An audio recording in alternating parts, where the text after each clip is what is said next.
Hola a todos. En esta oportunidad vamos a trabajar el tema de la enseñanza.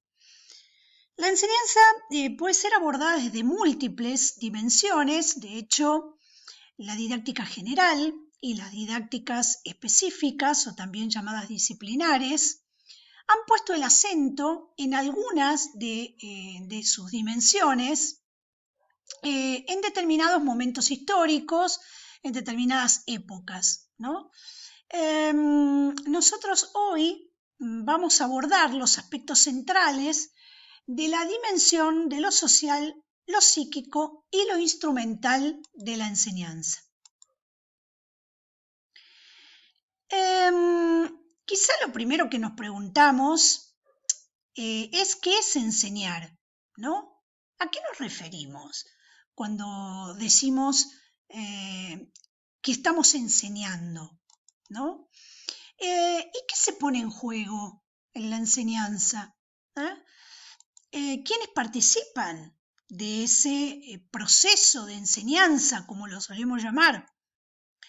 ¿Es libre o tiene regulaciones? ¿No?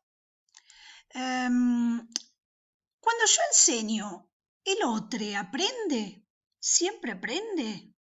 ¿Qué aprende? Y si no aprende, ¿qué pasa? Son interrogantes que movilizan los distintos aspectos acerca de la enseñanza. En principio, la enseñanza es una práctica social, es un hacer social. Un hacer social que involucra al menos dos sujetos. Siempre sabemos que son muchos más, ¿no? Y sobre todo cuando pensamos en el proceso escolar, pero al menos involucra a dos. Pero no termina ahí la cuestión, sino que hay un tercero que se juega y que es el que determina el carácter específico de la enseñanza o la identidad de la enseñanza, que es el saber. Entonces, ¿qué es lo que se pone en juego entre esos por lo menos dos que participan? Es un saber, un conocimiento, una práctica.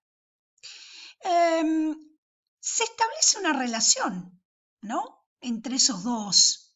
Una relación que llamamos relación pedagógica o vínculo pedagógico, que se liga a una situación de asimetría. Es decir, hay uno que sabe algo, que tiene un saber, que conoce una práctica, que otro no sabe, que otro no conoce.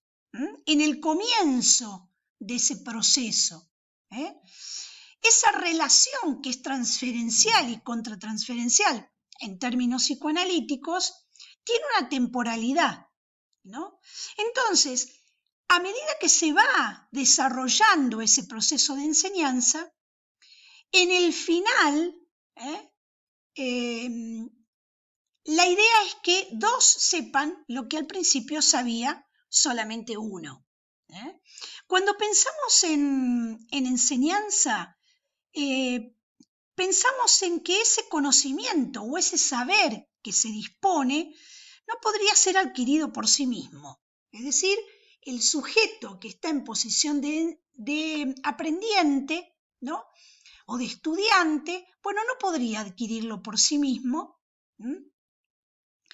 Asumimos entonces que el aprendizaje de ese saber o de esa práctica requiere de una ayuda especializada, ¿no? Y a lo largo del tiempo las sociedades han ordenado, han sistematizado estos modos de poner a disposición esos saberes o esas prácticas necesarias para incorporar a las generaciones futuras en el mundo social y cultural de la época que le corresponda.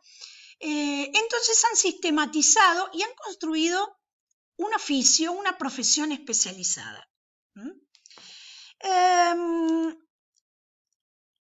La enseñanza descansa también sobre ciertos supuestos. es decir, siempre se tiene una idea sobre el aprendizaje, ¿no? Que muchas veces descansa en cuestiones que han aportado otros campos del conocimiento, como por ejemplo la psicología, ¿no? Es decir, hay una idea sobre el modo en que el otro aprende. Entonces, nos preguntamos, bueno, a ver, ¿se aprende mejor haciendo cosas prácticas? ¿O el otro aprende mejor escuchando una exposición y haciendo una introspección? ¿O se aprende mejor explorando por sí mismo? También la enseñanza descansa sobre la idea de una relación entre el enseñar y aprender, ¿no? Una relación que muchos sostienen que es causal, ¿no? Es decir, hay una relación de causa-efecto. Si yo enseño esto, el otro aprende esto.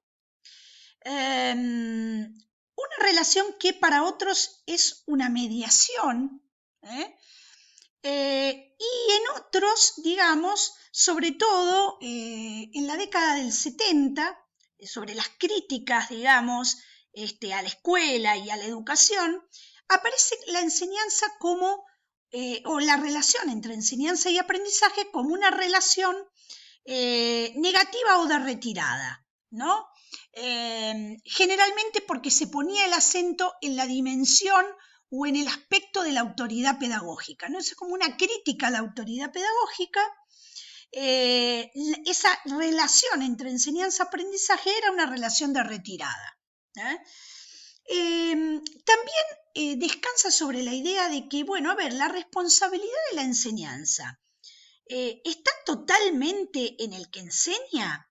Hay una responsabilidad solamente del que enseña sobre los métodos, sobre los recursos que se usa, o esa responsabilidad tiene límites, ¿no? Y depende de cómo juguemos esos interrogantes, bueno, serán los posicionamientos respecto a la enseñanza, ¿no?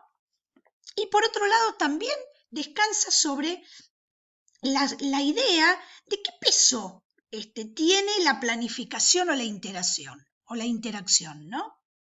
Entonces, tendremos aquellas cuestiones más ligadas a posicionamientos más prescriptivos, ¿no es cierto? En donde, bueno, el peso de la planificación en la enseñanza es casi fundamental, yo diría el vedetismo de la planificación o de la programación, y otros, digamos, que se inclinan más por darle un mayor peso en ese proceso de enseñanza a la interacción, ¿no?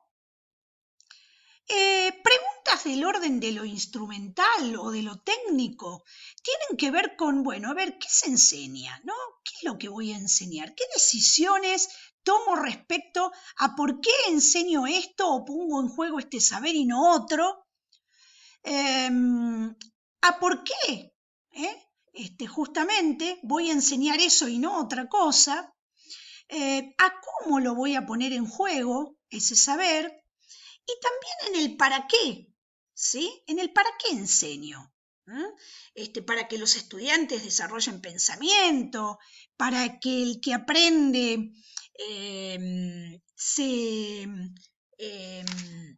digamos, se pueda desempeñar mejor en la vida, ¿no es cierto? Para que consiga un trabajo o un trabajo mejor. Son múltiples también los posicionamientos respecto al para qué enseñamos, ¿no? Entonces, hasta acá sabemos que la identidad del acto de enseñar tiene que ver con una interacción, con una relación entre un sujeto que aprende y un sujeto que enseña, y en función de un tercero, de una terceridad, que es el saber, y que esa relación que se establece es a la vez cognitiva, afectiva y social. Hay algunas implicancias que tenemos que tener en cuenta y cuando hablamos de enseñanza, y en esto, digamos, voy a hacer como muy puntual, porque cada una de estas implicancias da para un desarrollo en sí mismo, ¿no? Pero cuando pensamos en enseñanza, pensamos en que siempre hay una intencionalidad de transmisión o de poner en juego un saber o una práctica frente a otro u otros que están en situación de aprendices, ¿no? Es decir, que ahí hay posiciones, posición de enseñante, posición de aprendiz, que siempre se dispone el proceso de enseñanza como una secuencia metódica de acciones, es decir, no es algo espontáneo, algo que simplemente sucede, sino que se programa, se organiza, y se organiza de una determinada manera. También responde a un sistema de relaciones reguladas. Ya dijimos, hay posiciones, y además hay, digamos, responsabilidades bien reguladas, sobre todo en el proceso de escolar, entre la enseñanza, entre el que enseña y también del que aprende, ¿no? Y hay una dinámica entre autoridad y autonomía. Quizás eso lo dejamos abierto respecto de esta cuestión de la autoridad pedagógica, que debería fundarse siempre en una, digamos, en una capacidad o en un conocimiento, antes que en una imposición. Dos concepciones básicas acerca de la enseñanza, pero que nunca se dan puras, digamos, sino que siempre se mixturan, ¿no? Las relativas a la instrucción, en donde la figura central es el profesor transmisor de un saber o de una práctica, los que aprenden incorporan ese conocimiento a través de la observación del modelo, de la modelización, o a través de la escucha, y el aprendizaje es una acción individual en la que el sujeto internaliza ese saber y después lo puede transferir a otras situaciones. En el caso de la enseñanza como guía, el papel central es del que aprende, observando fenómenos, resolviendo problemas, la centralidad está en el que aprende.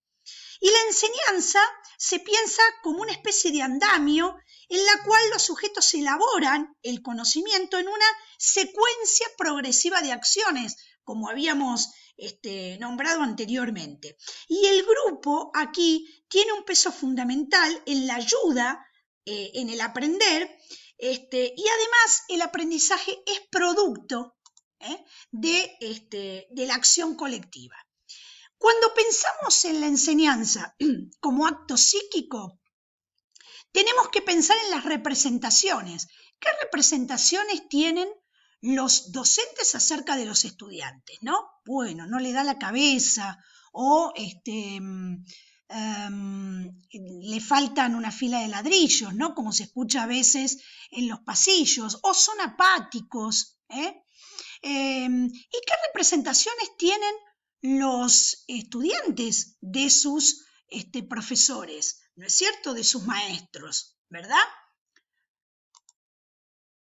Respecto de la enseñanza como acto social, bueno, acá dejar planteada la tensión siempre existente entre reproducción y transformación, ¿no?